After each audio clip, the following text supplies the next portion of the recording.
It's time to look at the waiver wire. It is the bi-weekly. How dumb is it? Bi-weekly means twice a week or every 2 weeks. Stupid word. Anyway, we're here for the waiver wire show. Look at ads and drops and trending names and all of that sort of stuff, along with the bi-weekly legend, Michael Bolton. Thanks, Josh. It's Michael Bolton here, and it's time for another episode of the Locked On Fantasy Basketball Podcast. Let's get to it. Let's get to it, indeed. You are Locked On Fantasy Basketball, your daily fantasy basketball podcast, part of the Locked On Podcast Network.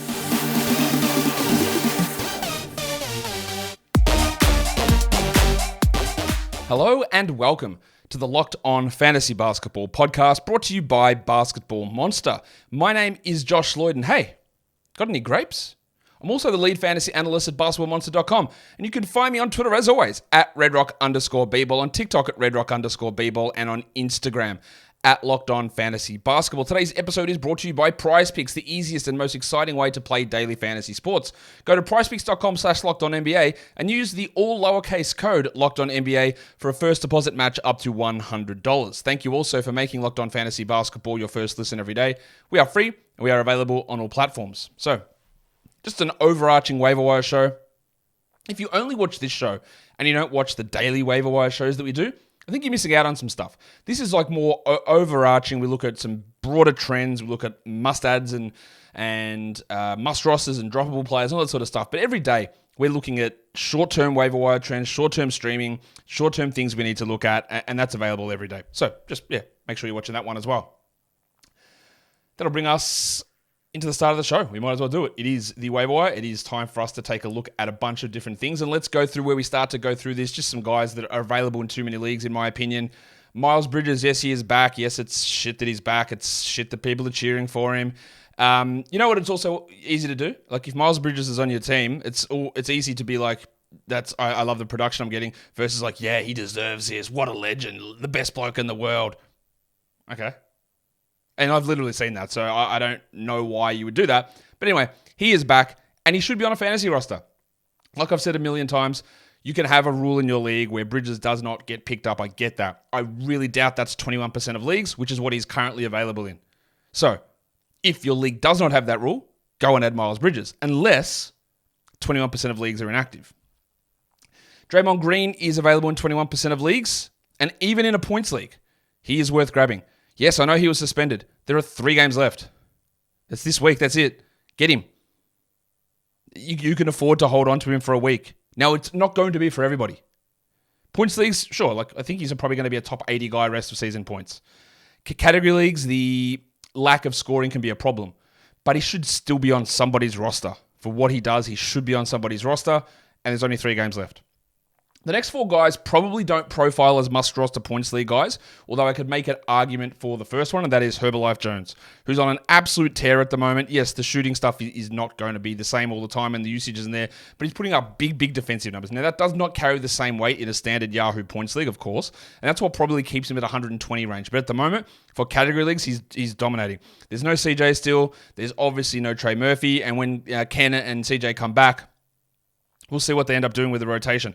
Herb's not like he's playing 35 minutes a night, though. And that would be one of the big red flags. He was getting like 38 minutes a night here because everyone was there to go, oh, it's going to come back 8 minutes or so. But he's not. He's still playing 30, 31, 29 some games and putting up gigantic defensive numbers.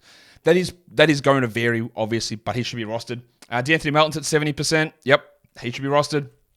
And I know there is going to be pushback on this because... Well, not because, I don't really know why there's such a pushback on Onyeka Okongwu. This does not apply to a points league. I've said this the whole way through. You do not roster Onyeka Okongwu in a points league. There's no need to do that in a points league. But in a category league, even as a backup, he's still producing enough to be on a roster. He still is. Yes, the last couple of games have not been strong, but 9 and 7 he's averaging with a block on 59% and 93 from the line. And while 93 from the line is very high considering he shot 64 last season, over the last 30 games of last season, he was like an 85% shooter as well. So it is distinctly possible that he has become just a very good shooter.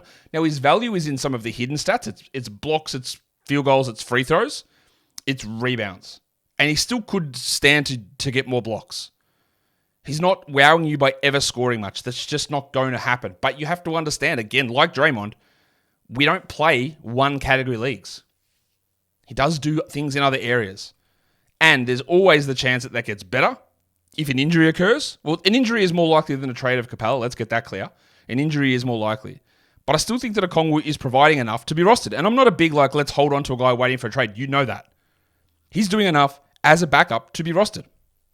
And then Dan Gafford sits at 76%. Someone said to me yesterday, I think multiple people, man, Gafford, what a disappointment he's been. Man, he's been useless, not even getting me blocks. He's 8th in the NBA in blocks, blocking 2 shots per game. He's shooting 75% from the field. And, I'm not sure what else you need. He's grabbing 7 or 8 rebounds. He's a top 100 player. I honestly don't know what more you needed from Dan Gafford. There is frustration with minutes. There's frustration with fouls and injuries, all that sort of stuff.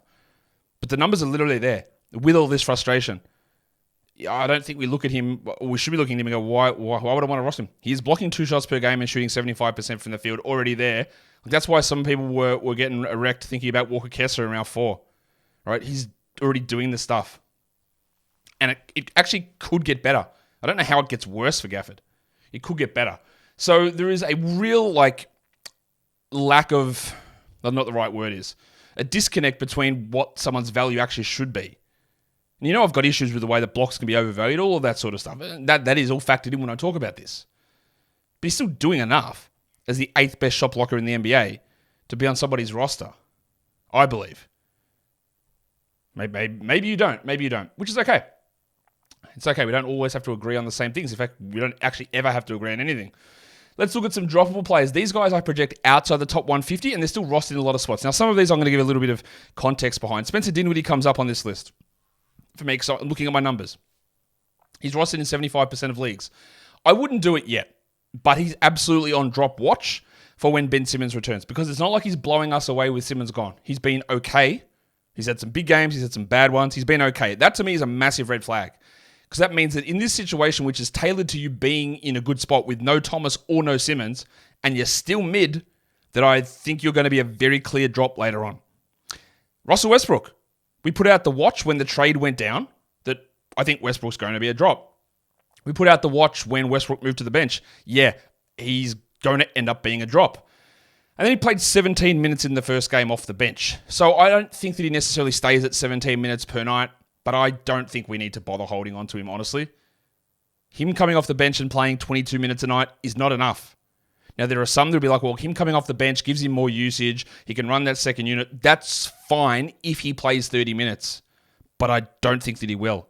So, again, you might want to give that a couple more games. So when I say droppable, it does not mean go and drop. It means, we might want to consider dropping these players. Lou Dort, I knew it. I was right on that one, at least. One of the ones I can get right. Lou Dort, 63% rostered. He is not that guy that was putting up top 50 numbers. I feel very comfortable moving on from him. Isaiah Stewart, again, another one. Let's just wait on Jalen Duren, but he's not going to be a longer-term guy. Kentavious Caldwell-Pope, that is absolutely a drop in points leagues. In category leagues, he is borderline. He probably is a hold, but he is borderline. And then Andrew Wiggins. Now, again, you will look at this and go, Josh, how can you say this? He scored 31 points last game. He did. He did score 31 points last game. That is 100% correct, but that doesn't stop the fact that every other game was bad. And it took 68 or 69 giggity% shooting to get there. And I'm not convinced that he's back. Does one bad game turn someone into trash? No. Does one good game after 12 games of trash turn them back to being good? No. But it is interesting to watch, and we are very quick to add if he starts to string together a couple more games. But at this point, and like we say this for category leagues, his value is not high enough to always take speculative or give him an extended leash in terms of holding on. For points leagues, probably yes. But he's on this list just as a guy that if he's on your roster, I am not fully swayed.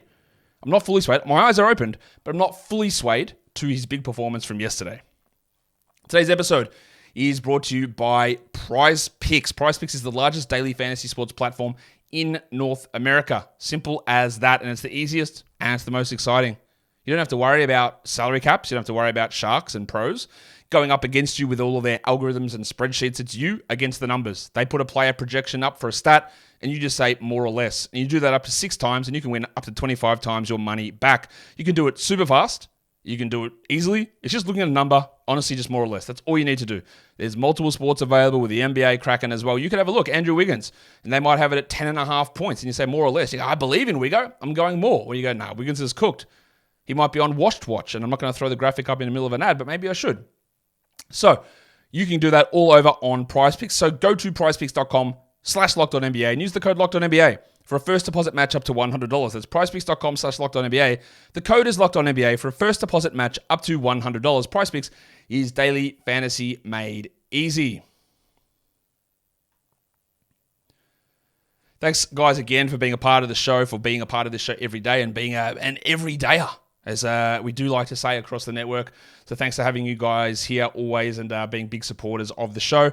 Let's take a look at some waiver wire most added over the last 48 hours. And some very interesting names here. We had John Isaac on the cover of our Week 5 preview show yesterday.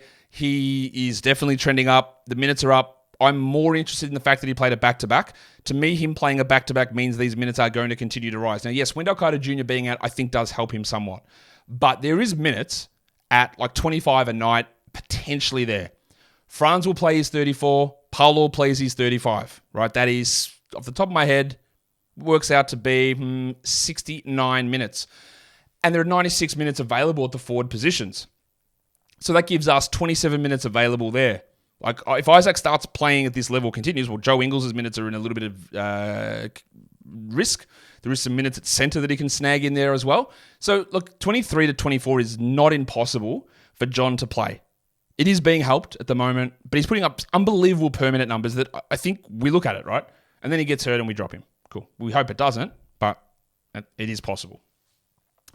The dustbuster Dyson Daniels is one of those ones that annoys you because you see CJ McCollum go down and you go, all right, I think Dyson Daniels is going to get a crack, top 8 pick, second-year player, strong ball handler. I think he'll be the guy. And then he plays 22 minutes in game 1 and Jordan Hawkins plays 40. You go, well, I guess I screwed that up. And then basically every game except one, Daniels has been the better player. He's been a top 70 guy all the way through with CJ out. And he was the guy. In fact, he was the guy that you wanted to add. So do it.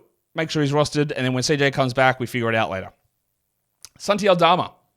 The Grizzlies, what we talked about when Marcus Smart went down is that I have no idea. I don't know what they're going to do with their rotation. It could be all over the place, and that is exactly what we saw. Jacob Gilead started again, but played 13 minutes and never played in the second half, and they went to a lineup that they just never used at all last season, and that is Santi Aldama playing the 3. There were people who were touting Santi Aldama as an ad, and I pushed back on this very clearly because they thought that he would play at center or with Jaren Jackson at center. And I said, I don't think they're going to do this. They went the other way, and they played him at the 3. Which is just not something they have ever done, and it worked out well. Now, it does help that so many players are out at the moment, and the other guys they have in there, like Conchar and Williams and Roddy, aren't that good. But Aldama's got the ability to shoot. He can score. He can rebound a little bit. If they're going to go big, which they might with Smart out, do it. I don't believe in him as a 4-5 combo with Jaren. I don't believe in that. But as a 3, do it. I do believe in that. What about the Fort, Kevin Knox? How are we talking about Kevin Knox in this day and age? Because he's the most added player over on Yahoo. Over 8,000 ads. That's crazy. Actually, John Isaac was the most, but out of the guys I haven't already talked about, Kevin Knox. Sure. Like, I wouldn't be super excited about adding him. They've only got a 2-game week coming up, so that's no use there. But a lot of people are adding him for Sunday, and with Duran out, it makes a bit of sense because he's going to start. He's probably going to play good minutes. But let's be honest, it's Kevin Knox. And if your team is starting Kevin Knox, shout out to Troy Weaver and the Detroit Pistons, you are bad. You are very bad. So he will get a couple of games here, but this is not going to last. This is not a long-term solution. This is nothing to be excited about. The second most added player, are people actually coming around on the speaker, Keontae George? Is Keynote there? Maybe. It looks like it. People are adding him. He's still available, so you can go and add him. But yeah, he shouldn't be. And the other one of the most added is Malik Monk. Now, some of that is for today's. Maybe we should call him Leaky, like old Leaky Black. Malik Monk up 5,000 teams. He is worth having on 12-team leagues. It's going to be iffy. It's going to be back and forward. I'd prefer him to like a Tim Hardaway Jr., for example, as a microwave scorer because he can add 8 assists or 9 assists, whereas Timmy can add that across a month. So Monk is a better guy, I think, there instead of Hardaway or that sort of level of player, even better than I think than Kevin Huerter, his teammate, as an option there to add it in that sort of a scenario. So he is one of the most highly added players. We should look at the most dropped players, and number 1 on that list is a Detroit Pistons player. Killian Hayes is actually out today, injured. They only have 2 games tomorrow. He was already a drop before this. I believe that he is going to drop out of the rotation entirely when players return. I didn't have him in the rotation to begin the season, so when they came out and started him, I went, oh, Jesus Christ, what is going on? But there are still so many guys that need to come back. His lack of shooting is a problem, and I just think other guys should be getting these minutes. So yes, he's a very clear drop, Killian Hayes. Big Dick Nick Richards down 28%, dealing with a concussion. He's still a backup. He was awesome. He was a solid enough stream. But yeah, we don't need to hold on to him. And then Kobe White down 19%. I thought Kobe White's game yesterday was pretty good. And it sucked me back in to hold on to him. He's not for everybody, obviously. If you've got to be probably on a punt field goal percentage team to have him. But the Zach LaVine thing is bubbling, right? It is coming to a gigantic head. He's pushing off team employees for post-game interviews. He looks pissed. He's sooking when they win a game. He's just honestly being an absolute... I was going to say some very rude words. So I'm not going to say any of those. But maybe we'll see Zach LaVine next Tuesday. Who knows? But Kobe White, been dropped. I don't think I would do that. In fact, I wouldn't, because I haven't. Dario Saric. Well, what we saw, we wanted to know what happened here. He moved into the starting lineup, and we said, there's a chance that he is starting only because Steph is out. I said, I didn't actually think that was going to be the reason, but there was like a 20% chance that that's why he started. Turns out, looks like that was the case, because Steph returned, Saric went back to the bench, Saric goes back to your waiver wire. Easy. Malik Beasley, people fell for it, man. They saw the big games, went, yeah, Malik, let's go. I get back pay, yeah, for his games that I didn't have him when he was on the wire, when he went off. I get those, yeah. No, you don't. And this is what Malik Beasley does. He's always a good stream on a low volume day, but he's never going to be consistent. This is just who he is. And the other one is Brandon Pajemski down 5,100 teams. With Steph back, it is going to be hard for pods, but he played more minutes than Moses Moody. He looks still pretty solid, but there's just not enough opportunity there. He's a name that we need to keep an eye on. And I do think Pajemski and Moody are very, very good players. And they are going to be really useful for this team. They're just not going to get enough opportunity. So dropping pods is, probably justified with Steph back in action. Today's episode is also brought to you by FanDuel Sportsbook. Score early this NFL season. I'll give you an NFL one because it is NFL Sunday. Score early this NFL season with FanDuel, America's #1 sportsbook, because right now new customers get $150 in bonus bets with any winning $5 money line bet. I see in small print here, it has to be on the Dolphins because they're the best team ever. Huh, that's interesting, FanDuel. I happen to agree. That's $150 if your team wins. Of course, that's not real. If you've been thinking about joining FanDuel, there's never been a better time to get in on the action. And once you get your $5 money line bet and get those $150 in bonus bets, well, what else can you do? Parlays, game totals, spreadies. It's all there. Futures, player props. FanDuel has it all covered for you. Whatever sport it is you're looking for, FanDuel will have all of that there. So go to FanDuel.com/lockedon and kick off the NFL season. FanDuel is an official partner of the NFL, and don't forget to gamble responsibly. All right, let us go on to the next list of players. And what we're looking at here are some players who've turned in some top 100 numbers over the last week who I think are worth our look. Our look? That's not words. Alex Caruso. He is starting. He is going to probably have a locker room trip every second game, if not every single game. And if he played 30 minutes a night, he'd be a top 50 player. And I don't have any concerns about saying that. He just can't do that. He just can't play that many minutes, and he's going to have every locker room trip, and you're going to go, and he comes back and has 14, 4, and 4 with 3 steals and 2 blocks. That's what he can do. I've got him on some rosters. I have him not on some others. I think he's worth a look. The depressed penis, Saddiq Bey's at 32% rostered. He's top 100 over the last week, and part of the reason I highlight him, and I talked about him in the weekly preview show yesterday, is Atlanta's got one of the best 2 schedules for this upcoming week, them and Cleveland. So you probably are worthwhile grabbing a depressed penis this week, the depressed penis this week, and using him. Just use him until it's finished, and then you're done. Right, then you can move on. But this is a good chance for him. Obert Toppin, actually top 100. That's probably on the back of that one gigantic game. I would only be using him as a schedule type streaming option and not interested until he strings together a couple of 26-minute games in a row. And the last one is Kelly Olynyk, because we think Kelly Olynyk's been a little bit disappointing, with Walker Kessler out. Well, actually top 100 over the last week, and that is a little eye-opening to me. It worries me that he plays only 20 minutes most games, but I do still think we want to soft hold him at the moment until we see how they continue to, I don't say mismanage the roster, but they definitely are more competitive. I think that might be because of the change they made at point guard, but who knows? Let's look at some injury replacement players. Skylar Mays is still available in 50% plus of leagues. You just keep going with him until it's done. You don't need to knock anything out with Skylar. You just wait, and then once it's over, it's over. It's so simple. Reggie Jackson. We could have the headmaster back maybe towards the end of this week, Jamal Murray.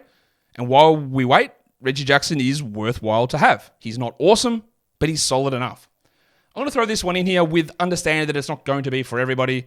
And if you play on ESPN, number one, don't. Why would you? They don't treat you with any respect whatsoever with their product. Please move your league away from ESPN. ESPN, if you want me not to say this, fix your shit. Simple. Craig Porter Jr. We made the call on this show. I tweeted them out 2-3 days ago to say, hey, you might want to add Craig Porter Jr. to your database. Not only has he played minutes in the NBA this season, he's been on a roster since September. And, you know, you're a sports leader who you should know players who play in the league. But, again, what would I know more than them? So is Craig Porter available? Let's do our daily check. No, of course he is not. And the reason I put Craig Porter Jr. as a injury replacement is because Donovan Mitchell's dealing with a hamstring problem. I think that keeps him out for the week, but I don't know that. Milk, Ty Jerome, is still dealing with an ankle problem. Yes, Milk, he's out. Ricky Rubio, I don't know if or when he is coming back. So the other point guard, apart from Darius Garland, is Craig Porter Jr. I don't think Craig Porter Jr. is a must-roster 12-team league guy, but like when we talked about Saddiq Bey, the other team with the best schedule this week is the Cavs. So, in deeper formats, Porter is probably going to come onto your radar and go, 6, 4, and 3, a steal and a block in 15 minutes? What's this? Who's this guy? Well, it's Craig Porter Jr. Sorry, unknown player.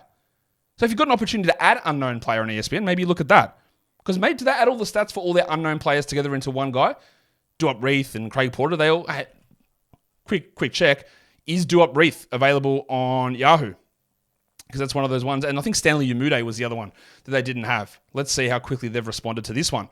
But yeah, Craig Porter Jr., still no Duop Reith. That's a shame. That's a shame, Yahoo. You're also stinky.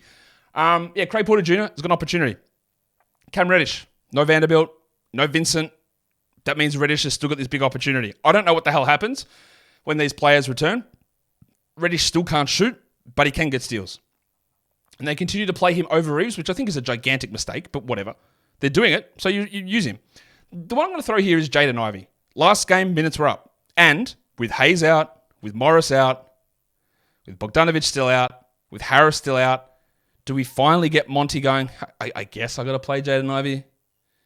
It seems pretty ridiculous that they are keeping him so low. And I do have a feeling, small feeling, that it is going to turn. So if I was going to grab anyone outside of Mays, I would grab Ivy because there's more chance of this lasting long term. And the other one is in New York with Quentin Grimy Grimes, with his briefcase, with his haircut, and with his wrist problem. Because he missed last game and they didn't start Josh Hart. And this is interesting. I checked out my lineup data. Josh Hart has played 0 minutes at shooting guard this season. 0. So I guess I probably should have seen it that with Grimes out, he wasn't going to start. They are playing him exclusively at the 3 and the 4, Josh Hart. You would have thought that you might have gone with Emmanuel quickly in that position, but apparently Tom Thibodeau hates the bloke. So it's DiVincenzo, who was really, really good last game. And I don't know how long Grimy is going to be out. Now, Tom is not someone who likes to make significant rotation changes. So even if DiVincenzo has a great game next time out, don't be shocked if Grimes comes back, plays his 23 minutes, and Dante goes back and plays a 19. In fact, that has to be the absolute clubhouse leader in outcomes for that scenario. But as long as Grimes is out, we roll out the big ragu, and we go with there. Delaware Jordan. Get him cracking as well. And I think this might bring us to the last slide. It is. These are some other names to look at. We know that old mate Brad Beal is out for 3 more weeks, and you also should know that I am absolutely shit-scared petrified of Beal's back now. As soon as he missed that first game, and I heard some stuff, I went, oh no. I'm a little worried here, but it didn't fully click to that level. And then as soon as he was scratching that game, I was like, this is bad, guys. I think this is actually really bad. And we are at least 2.5 more weeks until the reevaluation, and I don't know when he's coming back, and I am absolutely shit scared it's going to continue. So Eric Gordon and Grayson Allen are worth looking at. Now, they are seemingly going to trade good games back and forth every game, but who cares? They're both stream options or rosterable options. Lonnie Walker, with Thomas and Simmons out, Lonnie has the ability to pop off, and we all know we love a bloke who scores points. Maybe I don't as much, maybe you don't as much, but the general populace sees points and they go, yes, I love them. Now, Lonnie does require gigantic usage and elite shooting to get numbers, and he cannot do that every game. But he's at least someone to take a look at. Alec Burks with 25% rostered. Now Killian is out. Those other guys are still out. He's probably not going to play 30 a night, but in 24 a night, he is worthwhile having for the time being. Ochai Agbaji. Now, this is what I'll say about Agbaji. And it's a theory I sort of came up with as I was doing this. And it's sort of fully fledged theory. So just be ready to hear it out. It's probably going to sound like the ramblings of a beautiful mind sort of a situation going on here. I don't think Agbaji is a good... Actually, let me rephrase this. I know for a fact that Agbaji is a bad permanent fantasy player so far in his career. That is an undisputable fact. Indisputable fact. Absolutely indisputable. He is bad as a fantasy producer per minute. I don't particularly think that he's a good level prospect on court either. I think he's okay. He's a solid rotation player. And best case scenario for me, he turns out to be 80% of Josh Hart, but with a 3-point shot, which is not a bad player. It's okay. But here's what I'll say about why I'm putting Ochai Agbaji, someone that I've told you that I don't think is very good for fantasy or for real life for that matter, is that he is starting. And when you are looking at waiver wire guys, as you can see that when we do stream of the day, these guys who are available, they can pop off at any point for big games. Let's look at John Kuminga, last 2 games. 1 game without Draymond, bananas. The second game, absolutely nothing. What's the difference? Well, actually probably not really anything at all. It's just what happens. We see these back and forwards and inconsistent performances all the time. But one of the key driving factors is you have more of an ability to pop off if you're just on the court for more minutes. So while I don't think Agbaji is a good player, I don't think he's a good fantasy option necessarily. But if you're going to start and you're going to play 30 minutes a night, you are going to have opportunities for good games.